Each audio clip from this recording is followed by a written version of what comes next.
ამაზე საუბრობდნენ მათ შორის დღევანდელი მთავარი რუსოფობები, ადამიანები, რომლებიც დღეს არიან მთავარ რუსოფობებად დანიშნული. აგვისტოს ომიდან 18 წლის თავზე ქართული ოცნება ბრძოლას რუსოფობიის წინააღმდეგ იწყებს.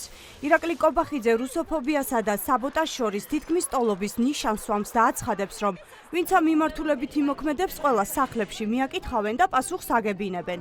კობახიძე ამბობს, რომ ყველაფერი გაკეთდება, რათა საქართველოში რუს ტურისტებს ვინმე პრობლემები არ შეუქმნას. თითქოს საქართველოში არის უარყოფითი გარემო შექმნილი რუსი ტურისტებისთვის. ამას აქვს ერთ-ერთი მიზანი, ეს არის საბოტაჟი საკუთარი ქვეყნის წინააღმდეგ. თუ ვინმე აწარმოებს საბოტაჟს საქართველოს წინააღმდეგ, ყველას მიაკითხავს სამართალი. ეს უნდა იცოდეს ყველამ ძალიან კარგად. საუბარი რუსოფობიაზე კობახიძემ გახსნა და ზაზა შათირიშვილმა გააგრძელა.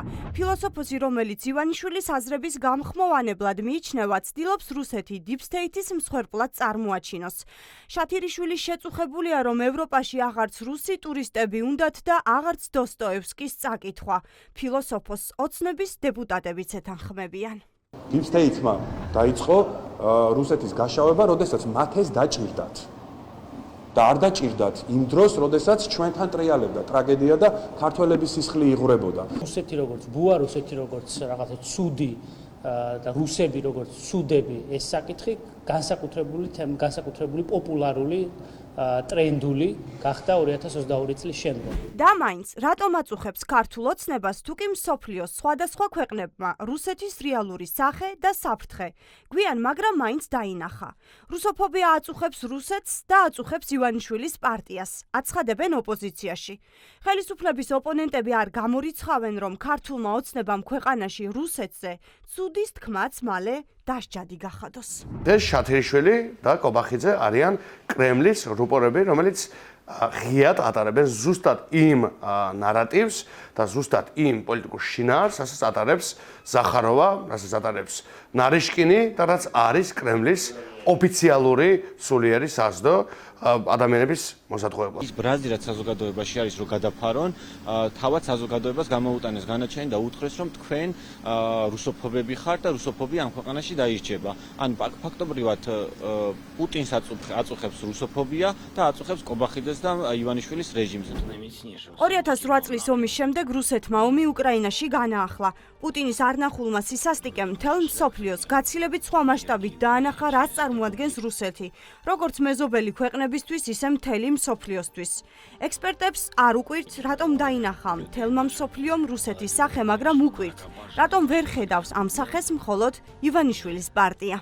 ძალიან საინტერესო ჭყალებში წერილებს აქვეყნებს ბატონი ზაზა შათირიშვილი, რომელიც ხალხური ენით რო თქვა, ძალიან ახლოს არის ბოდვასთან.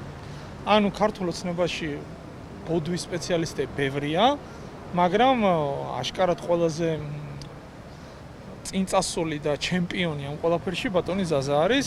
ამ ადამიანის ბოდიშთან აბოდვარზე მე ხდება სახელმწიფო პოლიტიკის აგება, რომელიც რისი მაგალითად დღეს ხედავთ 2008-ში ისეთივე რუსოფობები ვიყავით ბატონო ირაკლი, როგორც დღეს ვართ აბსოლუტურად სწორი მიზეზების გამო.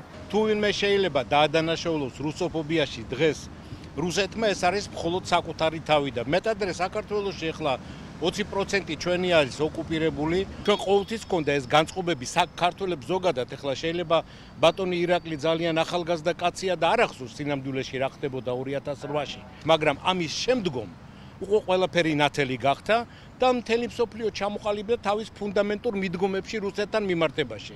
ახლა ამ თვალსაზრისით გამონაკლის წარმოადგენს საქართველოს ხელისუფლება, დღეს ქართული ოცნება.